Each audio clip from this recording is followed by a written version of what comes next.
Trade unions issue warning over oil price and cost of water.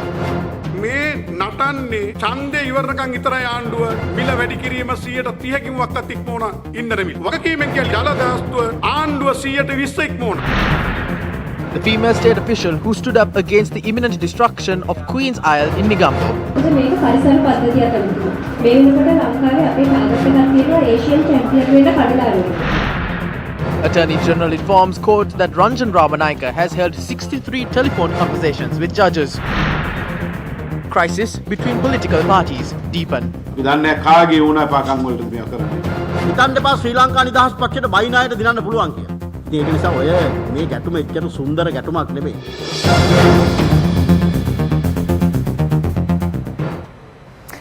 Good evening and welcome to Prime Time News. Before we go into the stories in detail, just to inform all of you that today for the first time the English news desk here at Newsfirst has a language interpreter, as you can see on your screens, who will be facilitating language interpretation of the entire news bulletin for the benefit of all our audiences. With that, going into the stories in detail now. Trade unions have warned that prices of oil will be increased by 30%, while the cost of water will increase by 20% following the upcoming elections. The trade unions expressed the following views during a media briefing in Rajagiriya today.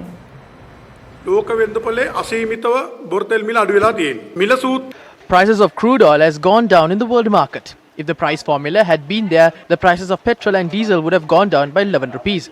The government is charging a tax of 55 rupees when selling octane 92. 68 rupees is being charged when selling 95 octane. 15 rupees is being charged when selling diesel. Super diesel is being sold with a tax of 35 rupees. Mahinda Rajapaksa cancelled the price formula in 2005. Even cancelling that, 11 billion rupees of the bank bond was paid to Lanka Indian Oil Corporation with an interest of 8%. This is all until the elections are over. Once the elections are over, we state with responsibility that the oil prices will be increased by 30% and cost of water by 20%. The warning was issued by Vasudeva Nanayakara. The prevailing dry weather conditions increases the demand for oil. The government has not taken any steps. Since the government is talking about transparency, we urge the government to appoint a price regulatory commission. ඒකින් අපි රජයට බල කරනවා විනිවිදභාවයේ කතා කරන ඉන්න කරුණා කළා මිල නියාමන කොමිසම පත් කරන්න. A tense situation arose over a request made to construct a volleyball court at the Queen's Island in Negombo with a high density of mangroves. The tense situation arose at the auditorium of the Pitipana Fisheries Harbour when a group of villagers demanded that the island be provided for a volleyball court to be constructed. මේක පරිසර පද්ධතියක් තමයි. This cannot be provided. This is an ecosystem. There is a target in Sri Lanka that has been set to become the champion in Asia when it comes to mangroves. We are short of 10,000 hectares. When you speak about illegal establishments, our lands have been completely taken over. I even spoke to the mayor in this regard. Let's implement a project and build a flat for the people and get them settled there.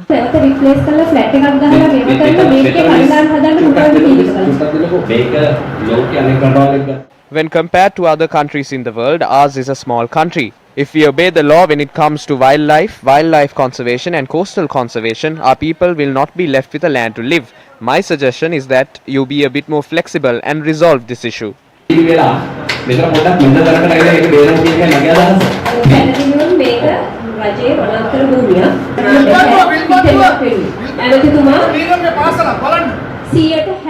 There is 60% of forest density in the upper region. Gampa has the lowest forest density of 1.6%.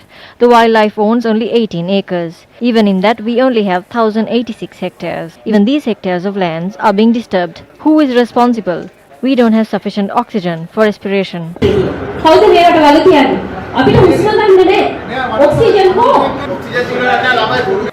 They say there is no use in having oxygen. You think about that. Decide if we are going to make a scientific decision or let people living in villages make decisions as they please. Otherwise, there is no use of all of us studying these and coming into these positions.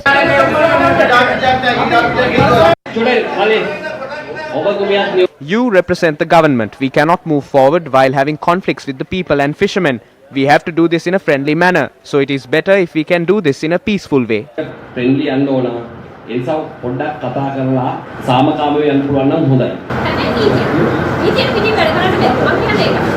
A generation that is competitive and healthy is created through sports.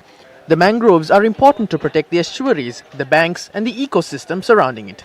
The Gampar District Forest Office is of the stance that protecting this ecosystem is invariably equal to protecting the country. The villagers questioned as to how a hotel is being constructed on an adjacent land similar to this, when the villagers have not received a plot of land for a playground.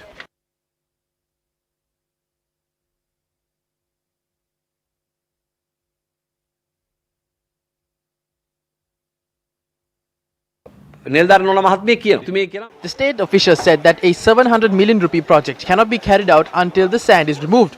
Nobody can stop the development of the country. If this is being used to humiliate us on social media, we will have to rethink about it. They want the sand to be removed.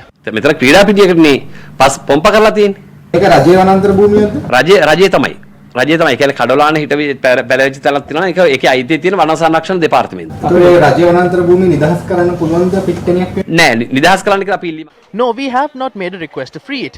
I also did not make a request. What we are saying is, let the children play while we continue that 700 million project which has been going on for over 6 to 7 years. We are not hoping to stop this because such an incident occurred. We will continue with the project. කොහොමද මේ ව්‍යාප්තිය කරනවා? Nobody can obtain even an inch of state-owned land without the approval of the parliament. So I think Minister Sanat Nishanta must have made that request without knowing the Wildlife Act. The state officials of Wildlife explained the real situation. As a subject minister, I regret the conversation that took place the other day. If someone has done a filling unnecessarily violating the act, we will not hesitate to do the needful. What the state official did is right. We need to have officials who safeguard these places. Officials should inform the ignorant politicians. So I will take the responsibility.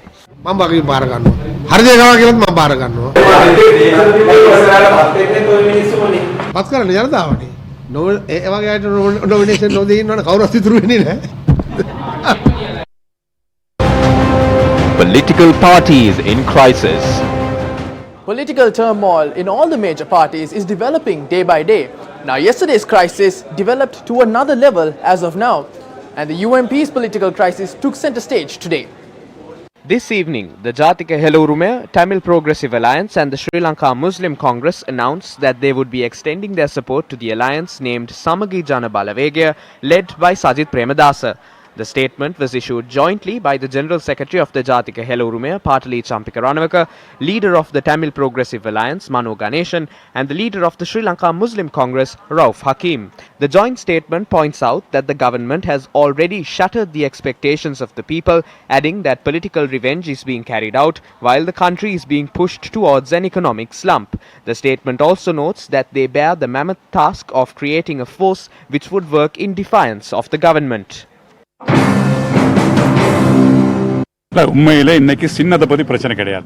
There is no issue with the symbol. The people hold a clear stance. They voted for the elephant for a while. Then they voted for the swan. If the heart is introduced, they would vote for that too. We need to create a new and massive force. Us and the people intend to go forward together with the heart.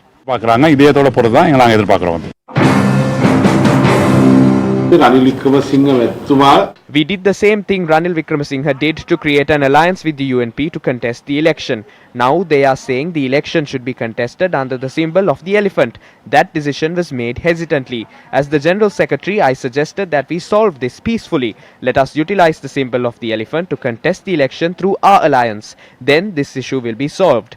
What they are attempting to do today is to showcase Sajith Premadasa, gain popularity and create a powerless alliance. The power would be directed elsewhere. We would like to mention that the people of the country do not like this arrangement. කැමති නැති විත්‍ය අපි කියන්න ඕනේ. නමුත් ඊයේ අඛිල විරාජ් මහලේකම්වරයා එක්සත් ජාතික පක්ෂයේ ප්‍රකාශයක් කළා අලියා ලකුණ කාටවත් දෙන්න බෑ ඒකේ ව්‍යවස්ථාව අනුව අලියා ලකුණ කාටවත් දෙන්න බෑ කියලා. ඉතින් දැන් කොහොමද අලියා ලකුණ නැතුව ඔබතුමාලා මේ ඉන්නේ කටයුතු කරන්නේ? මේ අපි මේකේ අලියා ලකුණ සම්බන්ධව අපි සම්මානයේ කඩාකප්පල් කරන්න කටයුතු කිරීම ගැන මම ඊයේ අඛිල විරාජ් මහතා කිව්වේ නාම වේදනා මණ්ඩලයේ ඊයේ ආරම්භ වුණා. එක්සත් ජාතික පක්ෂයේ නමින් තරග කරන අයට අද ඉඳලා ඒ නාම වේදනා බාර දෙන්න පුළුවන් කියලා. ඒ කියන්නේ That means Akila Viraj has issued a contradictory statement to the decision taken by the Central Working Committee of the party. Our issue is they are attempting to utilize Sajith Premadasa's popularity and to gain power and retain that power with them. තමයි අපේ තියෙන ප්‍රශ්නේ. දැන් එතුමා තවත් චෝදනාවක් කරනවා ඔබතුමන්ලා ඊයේ මේ සංගාණයේ ලියාපදිංචි කරා කියලා. එතුමන්ලා ඒ බව කිසිම ආකාරයකින් ඔබතුමන්ලා දැනුවත් කරලත් නැහැ කියලා. නෑ අපි දැනුවත් කරන කිසි ප්‍රශ්නයක් මේක රහසක් නෙමෙයි හංගන්න බෑ. රහසක් නම් කොහොමද අර නීති ලේකම්වරයා ලියුමක් කරගෙන මේක රෙජිස්ටර් කරන්න එපා කියලා. එතකොට එක්තරා දේශපාලන පක්ෂයක ඉඳදී තවත් දේශපාලන පක්ෂයක මේ තනතුරු දෙකම දෝලනය කරගන්න පුළුවන්ද එහෙම? පුළුවන්. එහෙම අපිට ව්‍යවස්ථා අනුව එහෙම කරන්න පුළුවන්. එහෙනම් කොහොමද රනිල් වික්‍රමසිංහ මහත්මයා ගිය අවුරුද්දේ නම් මේක රෙජිස්ටර් කරන්නේ? එතකොට විපක්ෂ නායකකම ඉදිරියේදී අභියෝගයෙන් ලක් වෙන්න පුළුවන් නේ තවත් දේශපාලන පක්ෂයක සභාපතිවරයෙක් හැටියට සජිත් මහතා ඉන්නේ. අපි ඉදිරියේදී අපි ඒවා බලා ගන්නවා. ශ්‍රී ලංකා නිදහස් පක්ෂයේ නායකයා වෙලා ඉද්දිම මෛත්‍රීපාල සිරිසේන මහත්මයා සන්ධානයේ නායකයා වුණේ.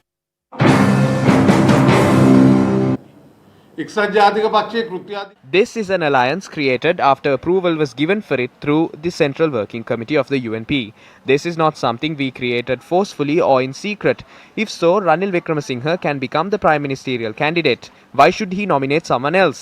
If there was a need to contest the election through Ranil Wickremesinghe's leadership, there is no need to form a separate alliance. Neither the people of this country nor us in parliament are ready to be fooled by such lies. That ship has sailed. They are carrying out an agenda which should be carried out by other factions. That is why we are amazed.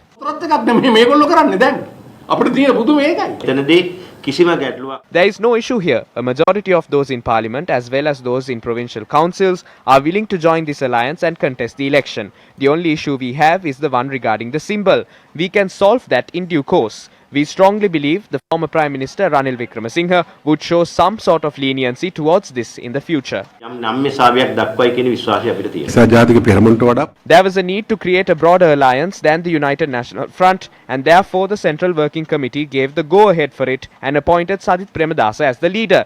Therefore, as the leader of the alliance, Sajith Premadasa can join hands with the UNP and create an alliance with a different name. There is no issue in that. There is no issue in holding membership in two parties because approval for that has been given through the Central Working Committee.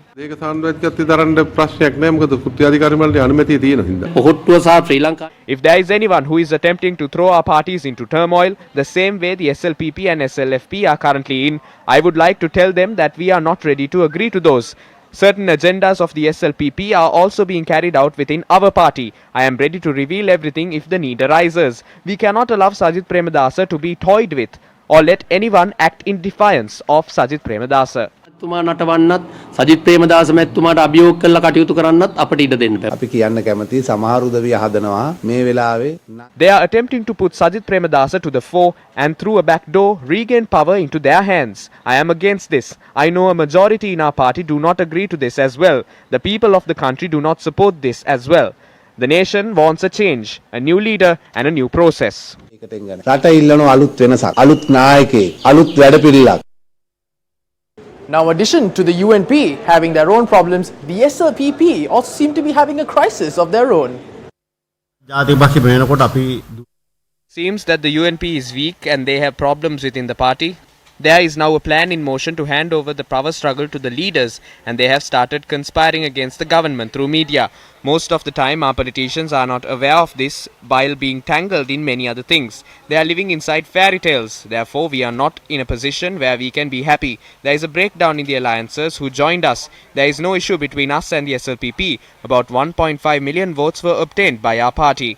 If we behave in this manner, there will be a big challenge in the general election. Don't think the ones who blame the SLFP can win. This is a very shameful struggle. The Pohot tour alone has no right to claim responsibility for President's victory. You can win this election with some preferential votes, but the people will kick them out after a year. We are not prepared to comply with their terms. Our stance is to contest under the Pohot tour. If they believe they can win, then I think they deserve to stand up and compete separately. Nowadays, there are groups of people meeting with foreign ambassadors in hotels on a private level. On a personal level, we are not ready to join hands with any politician in the previous government. When the UNP is unable to take care of their nominations, they are worried about the SLPP's nominations. We will decide at the time whether we will come together and form alliances. No one reveals their tactics beforehand.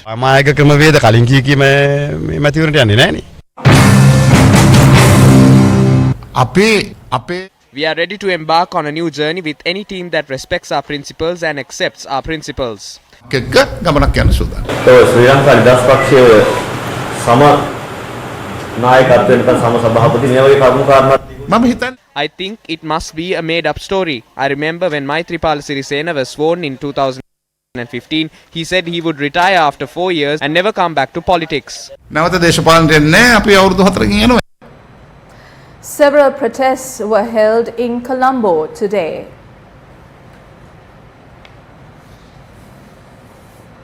Right now I'm at the Ministry of Higher Education where a large amount of members of the Inter-University Students Federation have been protesting for nearly 2 hours. Now what they're demanding from the government is for them to reduce the course fees of the open universities of Sri Lanka and for them to dismantle the so-called certificate introduced by the World Bank known as SLFQ.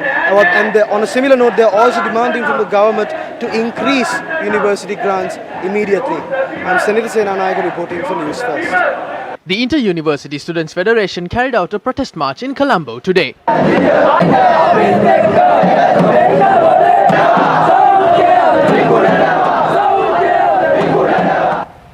For several months, residents of Kaluthara and its surrounding villages have been forced to drink salt water.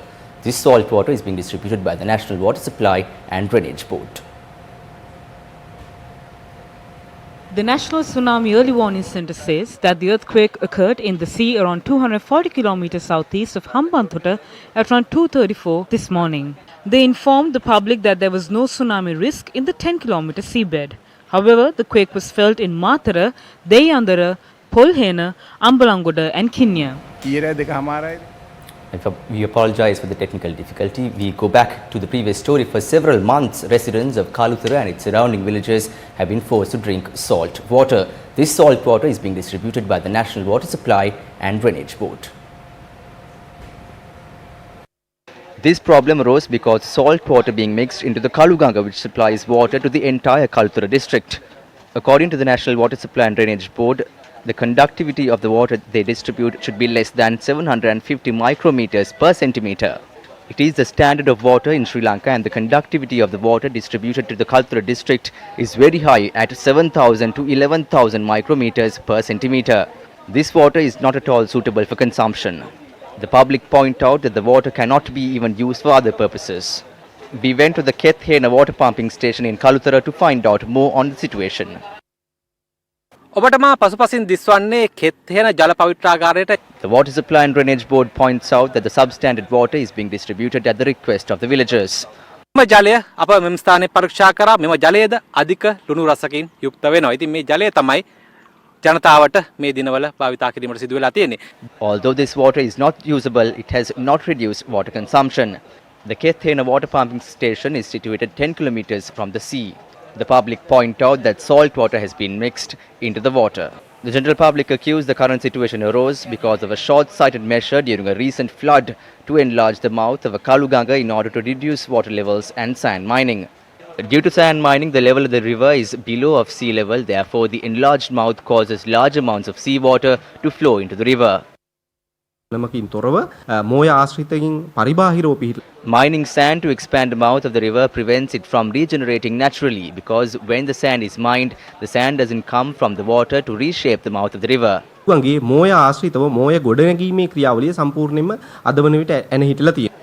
As a solution to this problem, construction of a new water pumping station 17 kilometers from the Kethena water pumping station was initiated in 2018. However, it still has not been completed.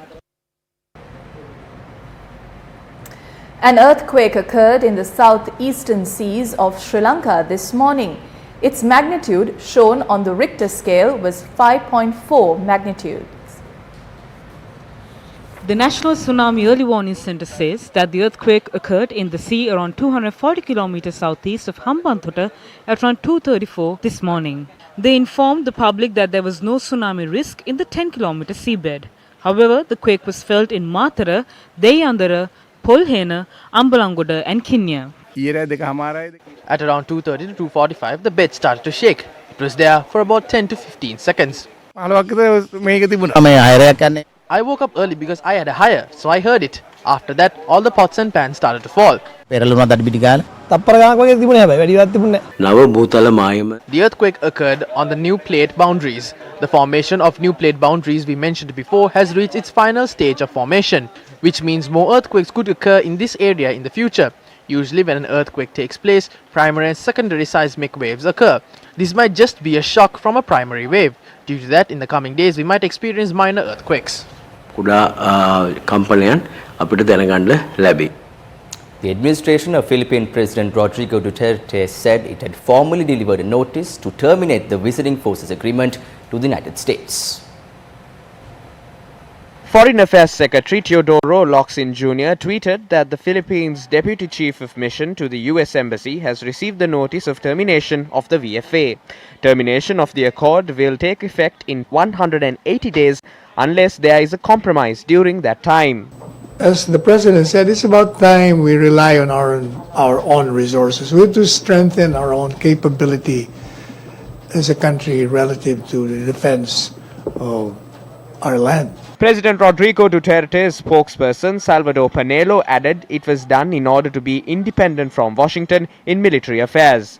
The US Embassy in Manila issued a brief statement calling Duterte's move, quote, a serious step with significant implications for the US-Philippine alliance, unquote.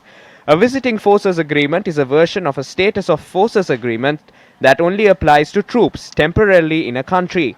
Signed in 1998, the VFA regulates the entry of US warships, aircraft and soldiers into the Philippines. It also allows US troops to be immune from prosecution by local authorities for some crimes committed on the Philippine soil. Agreement also exempts US military personnel from visa and passport regulations in the Philippines. The decision to end the VFA comes after the US cancelled the visa of former Philippines Police Chief Senator Ronald De La Rosa last month, who the Human Rights Watch accuses of leading extrajudicial killings during Duterte's drug war.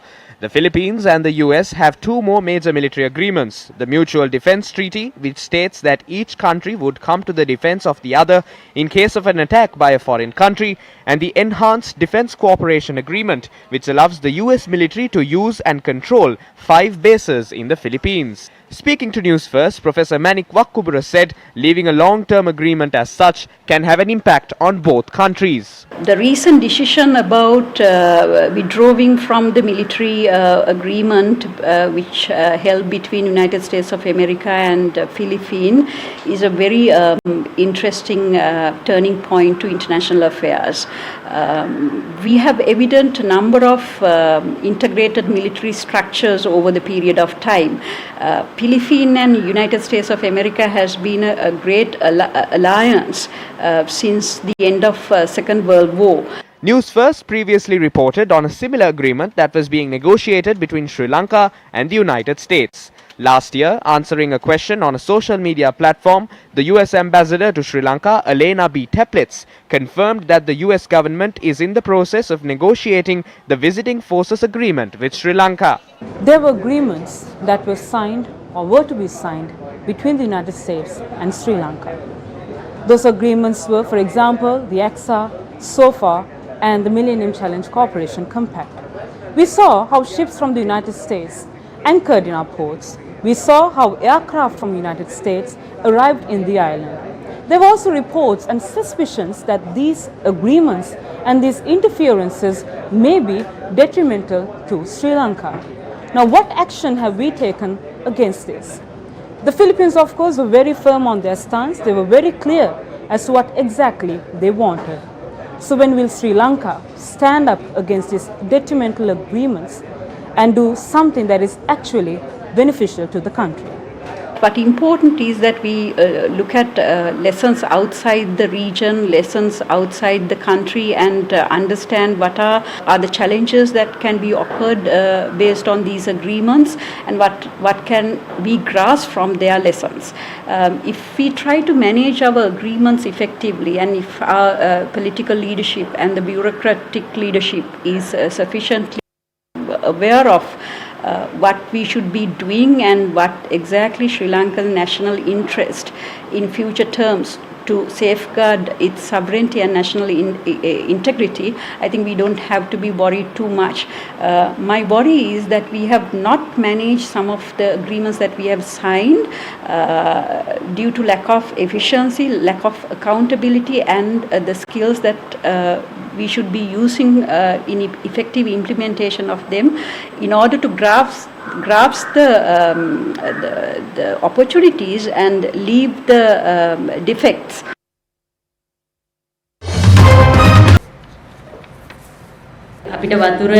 When our students come to school, we ask them to bring 2 bottles of water. We suffered a lot. The vice principal of the school told us of their hardships at the opening ceremony, where the students were helpless for many years, dealing with the troubles of bringing water to school every day. To provide relief for the 300 odd students studying at the school, government began a drinking water project in October last year. වෙන අවුරුදුවල පෙබරවාරි මාසය වෙනකොට අපිට වතුර නැහැ. හැබැයි මේ අවුරුද්දේ පෙබරවාරි මාසයේ කියන්න සතුටුයි. අපිට දැන් ප්‍රමාණවත් විදියට ජලය තියෙනවා. Government was able to fulfill the dream of these students and gifted them with the drinking water facility.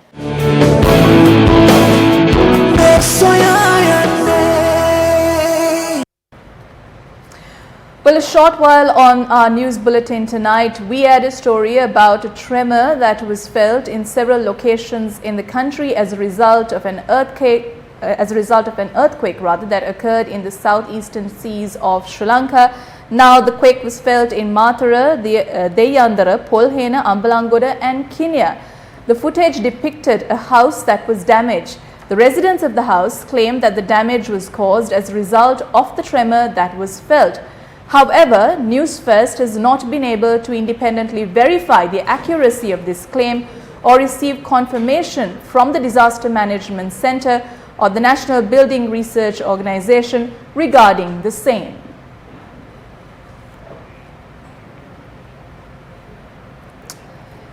And with that, we conclude tonight's edition of Primetime News. Thank you very much for joining us. Good night.